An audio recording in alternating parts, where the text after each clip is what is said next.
Bismillahirrahmanirrahim. Assalamualaikum warahmatullahi wabarakatuh. Alhamdulillah, salatu wassalamu ala rasulillah wa ala alihi wa sahbihi wa mawalah, amma ba'd. Yang sama-sama kita hormati Bapak Kiai Haji Bahauddin Nur Salim atau Gus Baha, Habib Hussein, Habib Ali, Bapak-Ibu sekalian, rahimakumullah. Pertama-tama atas nama Pusat Studi Al-Quran, atas nama Cari Ustadz.id, atas nama Pesantren Baitul Quran, tentu kita mengucapkan terima kasih atas perkenan Gus Baha yang untuk kesekian kalinya membersamai kita semuanya. Mudah-mudahan ini menjadi berkah untuk kita semuanya. Kemudian yang kedua juga menyampaikan ucapan terima kasih kepada Bapak Ibu yang telah berkenan hadir.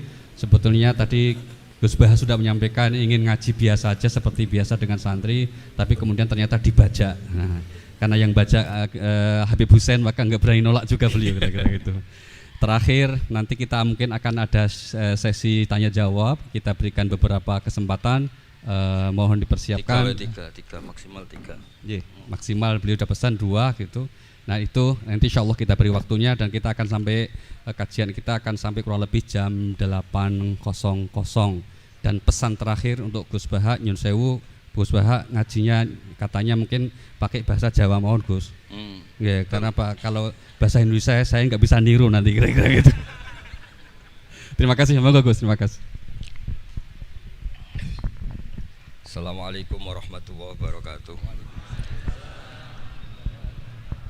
Rabbi shrah li sadri wa yassir li amri wahlul 'uqdatam min lisani yafqahu qawli. Allahumma shalli wa sallim barik ala sayyidina Maulana Muhammadin wa ala alihi wa sahbihi ajmain, amma ba'du. Ingkang sangat kula hormati Habib Ali Asgaf, Habib Hussein Asgaf, semua keluarga, wonten Mas Fikri, Mbak Nazila, semua ingkang kula hormati, Mas Nurdin sedanten ingkang kula hormati. Niki ngaos ilmu dulu apa ngaji ijazah dulu ini?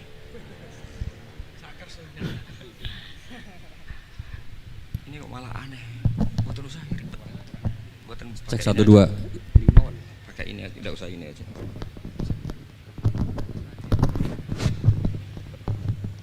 Gampang mana? Jelas. Nah.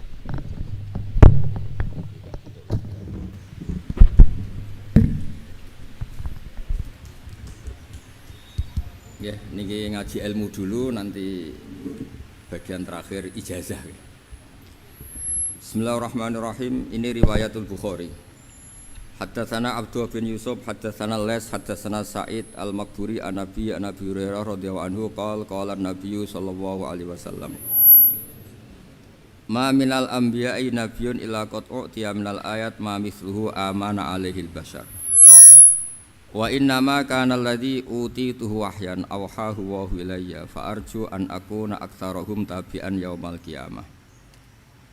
Dados kita tahu semua nabi itu punya mukjizat, ya, semua nabi itu punya apa? Mukjizat. Mukjizat itu hal yang luar biasa yang memastikan manusia itu tidak bisa menyainginya atau menandinginya. Dan rata-rata mukjizat nabi dulu itu fisik. Misalnya ontanya Nabi Soleh itu kan onta tapi keluar dari batu, itu kan aneh, aneh sekali. Atau tongkat Nabi Musa bisa simsalabim mengeringkan laut apa? Merah. Semua nabi itu punya mukjizat dan semuanya berbentuk fisik. Kecuali mukjizatul Rasulullah sallallahu alaihi wasallam itu berupa Al-Qur'an.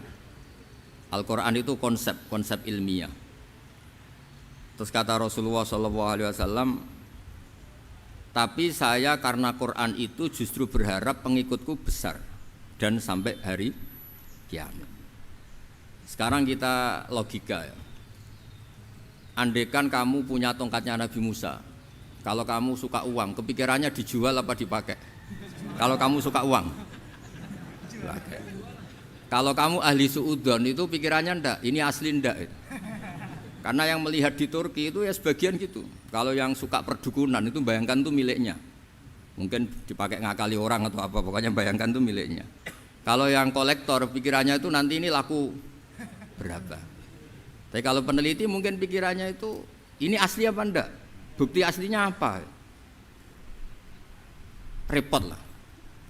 Lagi pula kalau kamu punya utang terus mau apa? Istri kamu marah mau apa? Kalau pakai tongkat. Nah, beda dengan mukjizatnya Quran itu semuanya apa? Ilmiah. orang yang sedang harmonis dengan istri bisa pakai ayat di antara ayat-ayat Allah itu apa? Wa ja'ala bainakum mawaddatan warahmah. Nanti kalau ditakdir cerai, saya tidak menyarankan cerai. Kalau ditakdir cerai, itu masih dimotivasi sama Allah, wa iya tafarraqa yughnillahu kullam min sa'ati. Jika suami istri itu cerai, jangan-jangan suaminya dapat istri lebih baik, istrinya nanti dapat suami lebih baik. Jadi yang masa lalunya ada prahara. Kan banyak orang suaminya meninggal ketika nikah lagi ditanya, kangen sama suami pertama, alhamdulillah ini lebih baik. Padahal suaminya yang meninggal itu berharap istrinya ini kangen, ternyata dia sudah syukur dapat suami yang lebih baik. Jadi Quran itu menunggui kita ila yaumil qiyamah. Kita tidak bunuh diri, itu ya barokahnya Quran. Karena problem apapun kita dinasihati sabar, dinasihati sabar. Kan nggak mungkin kamu pegang tongkatnya Nabi Musa, punya masalah apa saja ngelihat tongkat, bisa apa tongkat. Tapi kalau Quran kan nasihat, solusi. Makanya Nabi berharap dengan Quran ini, saya berharap pengaruh saya, pengikut saya terbanyak ila yaumil qiyamah. Terus beliau dikomentari begini sama, ini Fathul Bari, sarahnya Bukhari. Al-muradu anna mu'jizatil anbiya inqaradat binqiradi a'sorihim. Falam yusyahidha illa man hadaraha. Problem mukjizat nabi-nabi dulu itu kan fisik, sehingga yang tahu kalau Nabi Soleh punya unta yang ajaib itu yang tahu ya hanya yang hadir saat itu. Yang tahu kalau tongkat Nabi Musa bertuah itu juga yang tahu hanya yang hadir saat itu. Selebihnya tahu tongkat ya di museum. Tapi kalau Quran menjadi solusi, menjadi panduan, menjadi pegangan itu ila yaumil qiyamah. Kita beri contoh ya, Quran panduan yang paling gampang misalnya begini. Dulu ini cerita ya. Dulu itu ada orang kafir cerdas namanya Jubair bin Mut'im. Itu saking pinternya dia, pinter juga tokoh. Itu sebagai delegasi pembebasan Asra Badrin. Jadi tawanan-tawanan perang Badar itu mulai dulu ya ada negosiasi mau dibebaskan. Terus orang-orang kafir ini menugaskan namanya Jubair bin siapa? Mut'im. Ini ada di Bukhari. Karena ini ngaji di Jakarta. Kalau orang nggak tahu hadis juga tanya ini sahih enggak gitu. Wong nggak tahu kok tanya itu, wah aneh-aneh. Padahal kalau dibodoni itu ya nggak tahu. Tapi ya tetap tanya, hadisnya ini sahih enggak? Ini kata kiai apa kata nabi ini ya? Memangnya kata nabi kamu dengar kan ya lewat kiai. Emang. Setelah itu Jubair itu datang ke Madinah. Dengerin ya, datang ke mana? Madinah. Kemudian dengar Nabi baca Wattur pas sholat maghrib. Jubair karena Nabi dulu gak ada hotel, gak ada pondok ya.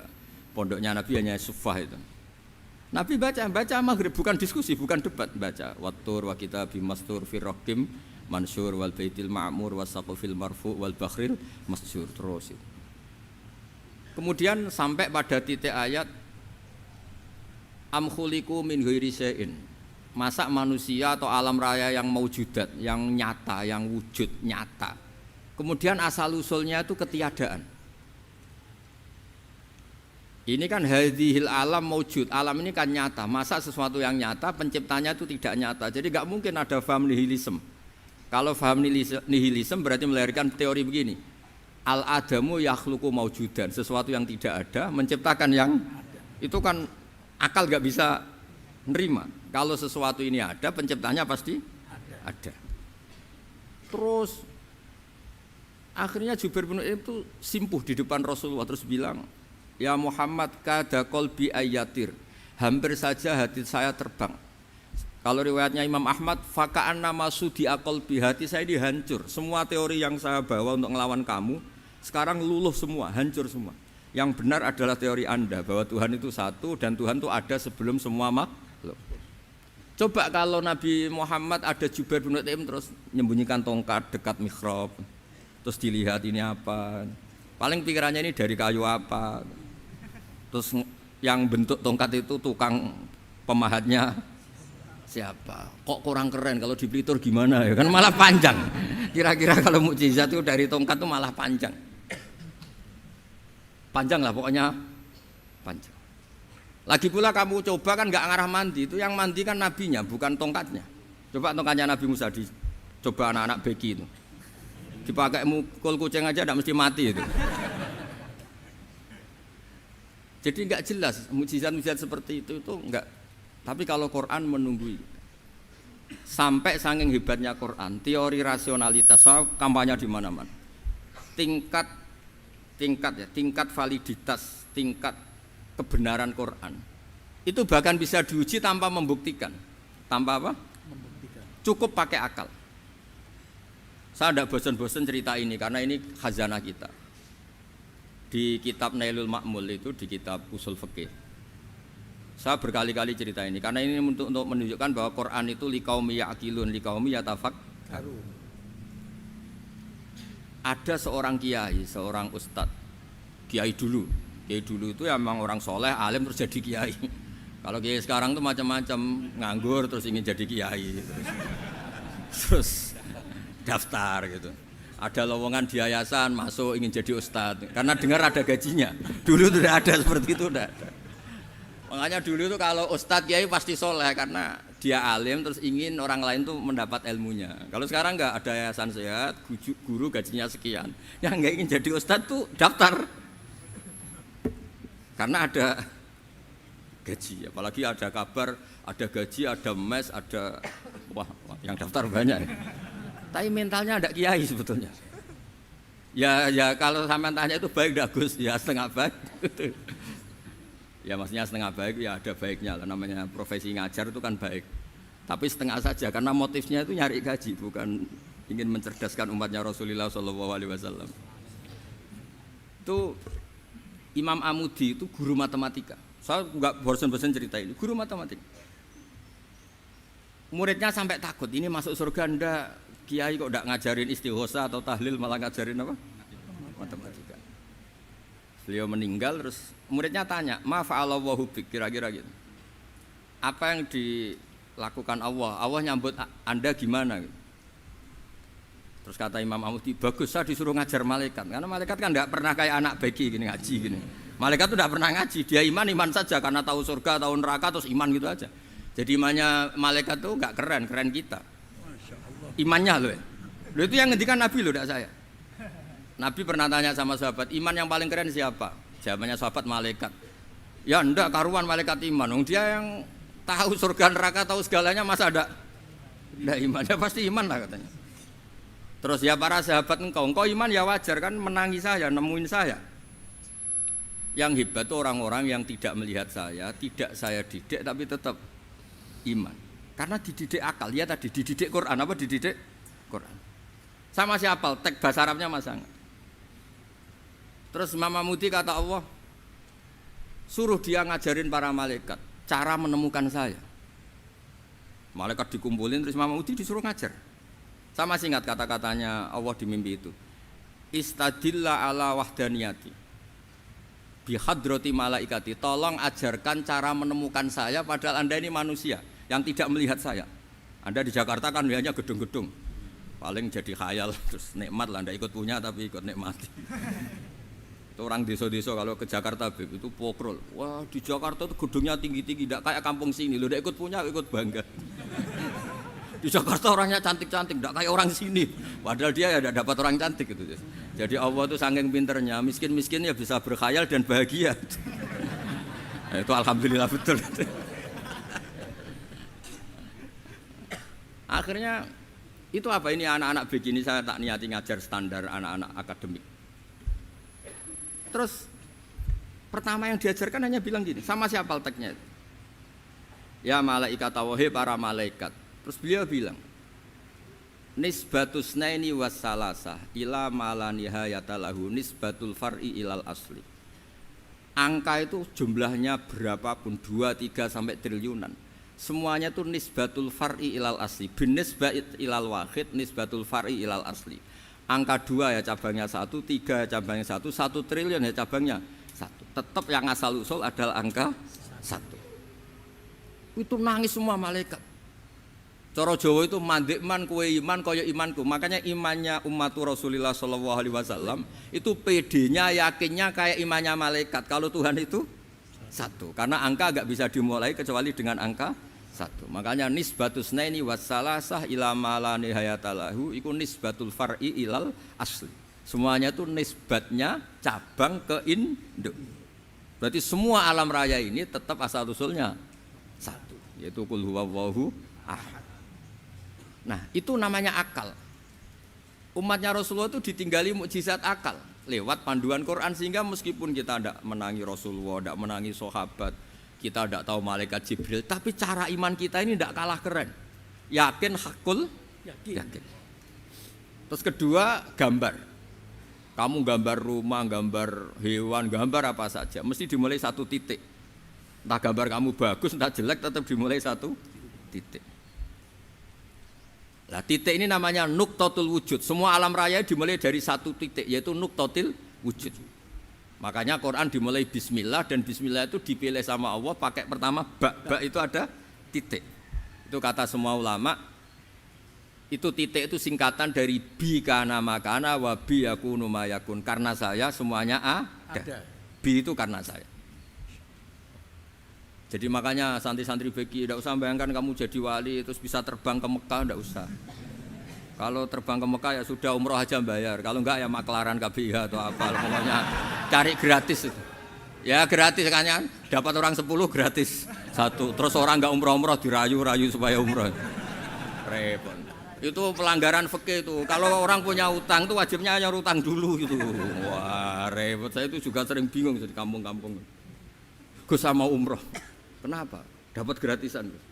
Minta uang saja buat nyaur utang. Enggak boleh Gus. Wah secara fikih yang wajib itu nyaur utang bukan umroh. Enggak boleh Gus diminta uang, enggak boleh, harus umroh.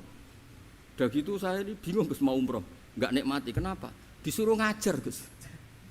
Repot semua kalau ibadah mergawe ya gini, bingung semua. Ya saya mohon anak-anak BK semuanya yang seneng Quran itu harus seneng sampai kayak saya, sehingga tahu istidlal, mencari Tuhan dengan cara tauhid yang berbasis akal itu sedzahir imannya malaikat. Jika di kelasmen iman itu manusia ulul ilmi, kita-kita yang nekuni ilmu itu nomor satu prakteknya. Karena nomor satu itu Allah karuan kan, syahidawa, Allah kan enggak tertandingi, syahidawa annahu la ilaha illallah. Terus wal malaikatu, malaikat kan karuan karena langsung menyaksikan surga. Dan ketiga apa? Wa ulul ilm. Berarti prakteknya kan nomor satu. Kalau kompetitornya semuanya manusia, ulul ilmi nomor berapa? Satu kan? Nah nomor tiga kan dari Allah, malaikat, ulul ilm. Berarti kalau kompetisinya antar manusia nomor berapa? Satu kan? Nah kenapa ulul ilmi di nomor 3 kan tapi dari Allah, malaikat, ulul. Kerennya kayak apa? Karena cara iman ulul ilmi itu enggak ada ragunya sama sekali. Kamu ragu enggak kalau 2 itu cabang dari 1, asal usulnya 1? Enggak pernah ragu kan? Semua gambar seruat apapun dimulai dari 1 titik, ragu enggak? Enggak kan? Nah imannya umatnya Nabi karena dipandu oleh Quran itu seyakin itu, sehakul yakin itu. Nah itu terus Jubair bin Mut'im jadi iman. Am khuliqu min ghairi syai'in am humul khaliq. Terus kata Allah lagi, kalau kamu tidak percaya saya yang bikin langit bumi ya gampang dong. Kamu saja yang ngomong kalau kamu yang bikin. Paling orang sepakat kamu stres. Terus hanya ayat gitu, am khalaqus samawati wal ard. Kalau kamu tidak yakin Allah yang bikin ya silakan Anda klaim saja kalau kamu yang bikin langit bumi. Bala yuqinun. Kamu juga enggak mau kan dibilang stres. Nah ini terus saya teruskan ya. Makanya mukjizat terbesarnya Nabi adalah Al-Quran. Karena Al-Quran itu cerita tentang hukum-hukum akal, cerita tentang logika-logika peradaban. Misalnya logika peradaban, contoh paling gampang. Di Quran itu ada sekian ayat yang Allah cerita peradaban. Misalnya wa ahsinu innallaha yuhibbul muhsinin. Itu dikutip terus kemudian disimpulkan dalam peradaban. Kata Sayyidina Ali karramallahu wajhah ngendikannya gampang. Ahsin man syi'ta takun amirah. Kamu berbuat baik saja sama seseorang, maka otomatis kamu akan jadi pemimpinnya. Ada orang enggak tamat SD, enggak tamat papa, gobloknya minta ampun. Tapi karena gaji seorang pakar. Oh, kamu tak gaji 1 bulan 1 miliar. Perusahaan saya jadikan besar. Itu dikongkan ngalor ngidul ya nurut. Hanya karena dia ihsan. Terus wastaghni amman syi'ta takun nadhira. Saya ulang lagi. Wastaghni amman syi'ta takun nadhira. Dan kamu jangan butuh orang lain siapapun dia, maka kamu akan setara. Misalnya ada menteri orang antri mau salim, tapi kamu tidak butuh, kan tenang saja. Tapi kalau kamu butuh, habis kamu. Ya kan, kamu tidak butuh seseorang, maka kamu posisinya akan setara. Kamu harus sopan karena punya utang jasa. Kalau nggak punya apa-apa kan setara. Ya enggak? Misalnya kamu jajar rektor atau jajar menteri, jajar apa saja. Kalau kamu tidak punya utang kan, kamu jajar menteri tidak punya utang. Sama jajar satpam tapi punya utang, takut mana?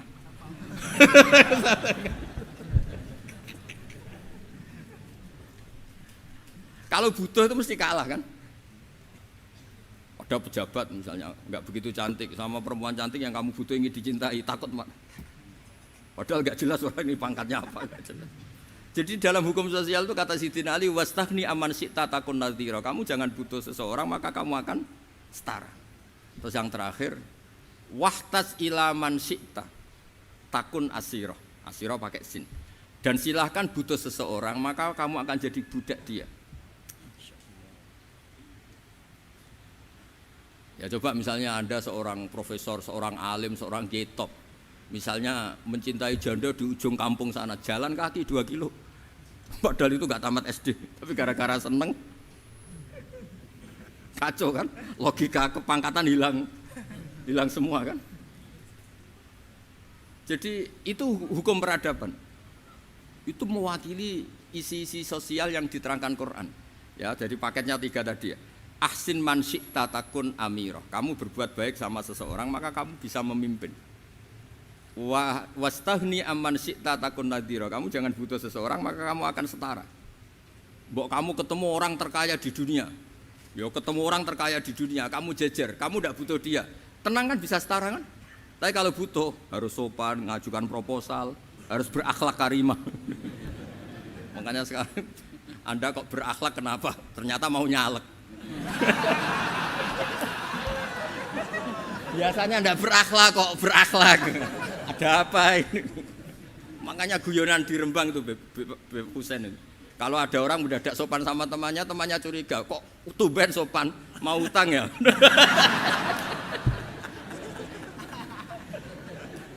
Zaman akhir itu kacau.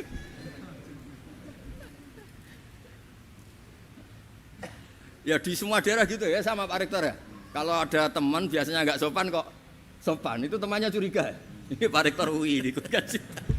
Kok tumben sopan, ada apa ya? Karena di mana-mana orang butuh itu pasti beretika. Kamu punya teman paling berdua, kalau mau utang berakhlak gak? Atau misalnya kamu punya adik cantik terus punya teman berdua, kalau cinta adik kamu berakhlak gak? Biasanya nggak sama sekali nggak berakhlak. Gara-gara butuh menjadi berakhlak. Ya jadi hukum sosial itu ya kuncinya 3 tadi. Ahsin man syi'ta takun amira. Wastahni amman syi'ta takun nadhira. Terus wahtas ila man syi'ta takun asira. Kalau kamu butuh seseorang pasti kamu dibikin hina. Asir itu tawanan. Nah, Quran itu bicara sosial itu lengkap. Dan itu yang nunggui kita. Kita punya tetangga yang kurang baik, ya seneng. Punya tetangga baik, ya seneng. Kata Imam Syafi'i, saya berkali-kali cerita. Kok seneng semua Imam Syafi'i? Ya bagus lah, kalau yang seneng saya enak lah. Dijak jagongan, dijak ngopi enak. Yang enggak seneng saya, gak ngarah utang. Uang itu nak, kamu punya tetangga gak seneng kamu. Aman kan? Aman. Gak akan pinjem uang kan, pinjem mobil. Uang gak seneng kok. Makanya Imam Syafi'i itu kalau ngedikan luar Syafi'i, diceritain orang, ya Aba Abdillah bagiannya, ya Aba Abdillah orang itu gak seneng kau, bagus lah. Loh kenapa bagus?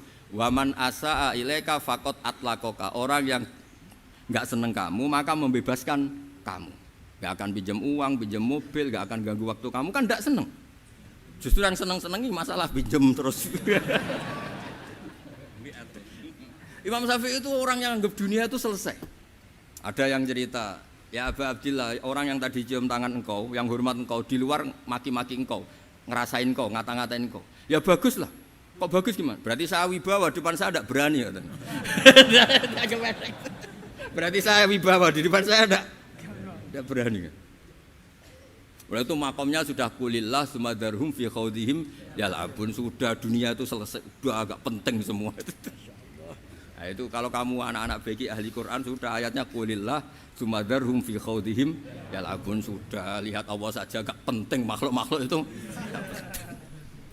Udah makhluk semua gak penting, sepenting Allah. Nah, kita ini ditunggoni mukjizat seperti itu. Bayangkan misalnya kita ditunggoni tongkatnya Nabi Musa. Saya ngajar di sini terus ini tongkat. Terus nanti yang tanya, "Gus itu kayu apa, Gus?" Nanti yang kolektor tanya, "Itu harganya berapa, Gus?" Ruwet apa? Terus yang ahli suudon, "Itu asli enggak, Gus?" Wah. Yang ahli suudon kan mesti tanyanya gitu, "Itu asli enggak, Gus?" Repot-repot pokoknya. Tapi kalau Quran kan jelas, kenapa? Jelas. Ya terus saya teruskan. Fala yamurru terus al murad anna mu'jizatil anbiya in qaradat bi qidari aqsam wa mu'jizatul Quran mustamirratun ila yaumil qiyamah. Wa kharquhu lil adat fi uslubihi wa balaghatihi wa ikhbarihi bil maghibat.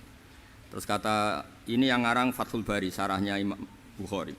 Fala yamurru asrun minal aqsar illa wa yadharu fihi syai'un mimma akhbaru bi annahu sayakun yadullu ala sihhati da'wahu. Wa hadza aqwal muhtamilat wa takmiluhu fil ladzi ba'da wa qilani ya anal al makna anal mukjizat al madiyah kanat khissiyatan tusyahadu bil absar kana qati sholeh wa asa Musa. Mukjizatnya nabi-nabi dulu itu hanya penyembuh, hanya pelengkap, hanya nuruti keinginan mata. Seperti dahsyatnya apa? Laut Merah di sebelah apa dipukul sama tongkatnya Nabi siapa? Itu semuanya itu hanya memanjakan mata. Urusan mata. Terus wow itu. Tapi kalau mukjizatnya Nabi Muhammad itu berdasar akal. Maksudnya berdasar akal nih dengerin ya. Dengerin betul. Ketika Laut Merah terus tersibak kan wow itu keren kan? Terus kita bilang menyimpulkan, wah kita tidak akan mampu. Itu bodoh sekali kesimpulan kita tidak akan mampu. Meskipun bikin nyamuk Anda juga tidak mampu. Loh untuk memutuskan tidak mampu saja kok sampai pertunjukan seperti itu tuh laopo, cek goblok gitu. Nah kalau kita karena umat yang pinter untuk memaksa kita nggak mampu, Allah bilang innallaha la yastahi ayadriba mathalam ma ba'ud. Kita melihat nyamuk langsung berkesimpulan tidak mampu. Saya berkali-kali cerita nyamuk itu sudah kecil, masih punya urat, uratnya kayak apa? Masih punya kuman, kumannya seberapa? Ya enggak?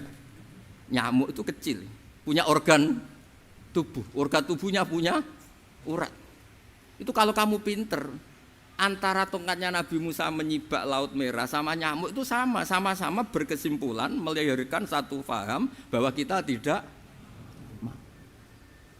Loh, untuk memaksa tidak mampu saja kok menuju pertunjukan ada onta keluar dari batu, Naqatu Sholeh, ada tongkat yang bisa mengeringkan Laut Merah. Cek goblok ya. Lah kita alhamdulillah tidak jenis goblok yang seperti ini. Untuk ikrar bahwa Allah itu hebat ala kulli syai'in, cukup lihat nyamuk, kagum kan? Sudah tidak usah bikin hidup. Saya berkali-kali mencontohkan. Para pemahat tak suruh bikin patung gajah itu mampu. Tak suruh bikin patung nyamuk kalau bisa. Nyari materi dari apa coba? Gampang mana bikin patung gajah sampai patung nyamuk? Gajah, makanya Allah bikinnya contoh itu untuk ijaz itu pakai nyamuk bukan pakai gajah. Itu kalau ustadz-ustadz yang agak jorok malah contohnya nyamuk Gus. Itu kecil. Itu kayak apa? Di dalamnya dia hamil gitu. Itu anaknya kecil lagi, telurnya kecil lagi, itu gimana itu cara bikin itu? Makanya di sini ada kitab Itqan, itu komentarnya itu lucu. Ini kitab Al-Itqan karangannya Imam Suyuti. Ini persis komentar saya tadi yang kata Imam Suyuti, pengarang kitab Itqan. Wa ya imma khissiyah wa imma aqliyah. Jadi mukjizat itu ada yang fisik, bisa dilihat indra, panca indra, bisa dilihat akal. Wa aktsaru mu'jizati Bani Israil kanat khissiyah li baladatihim. Bilada itu goblok, wakillati basairihim. Dasar wong goblok. Mukjizat kok ngenteni sing wow. Maksudnya dasar wong untuk ngakui Allah hebat saja kok nunggu halal yang seperti itu gitu. Paham gitu? Mergo likil lati napa aklihim. Wa aksaru mu'jizati hadhil ummah aqliyatun li farati dzakaihim wa kamali afwahihim. Dan mukjizatnya umat ini semuanya berdasar akal karena sudah cerdas. Jadi andaikan kita melihat tongkatnya Nabi Musa menyibak Laut Merah dengan melihat nyamuk, kesimpulan kita sama-sama wow, sama-sama keren, sama-sama memastikan kita tidak mampu. Makanya terus Quran menerangkan kita wa ma min dabatin fil ardi wala ta'iri yatiru bi janahihi illa umamun amsalukum. Jadi keseharian kita lihat burung kok terbang. Itu sudah ayatun min ayatillah. Paham nggih? Dados niki kudu bangga ditunggoni napa Quran, nggih ditunggoni napa Quran. Wa mu'jizatul Quran tusyahadu bil basirah fayakunu mayatabi'u li ajlihi aksar. Terus li annal ladzi yusyahadu bi ainir ra'si yang qaridu bingkiradi musyahidi. Sesuatu yang tampilan dahsyatnya itu disaksikan mata, maka itu bisa habis. Era tongkat Nabi Musa seperti itu habis enggak? Bisa mengeringkan Laut Merah, habis kan? Tapi era mukjizatnya Quran ila yaumil qiyamah. Ya contoh sosial, saya kembali lagi ke sosial. Kamu punya teman awet atau punya istri awet, itu konsepnya ya wal kadhiminal ghaidh, agak gampang tersinggung. Coba kalau kamu setiap tersinggung putus, setiap tersinggung habis, kamu tidak punya teman, tidak punya istri.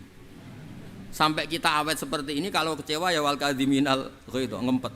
Termasuk saya ini, biasanya ngaji khusus terus bajak gini ya kecewa.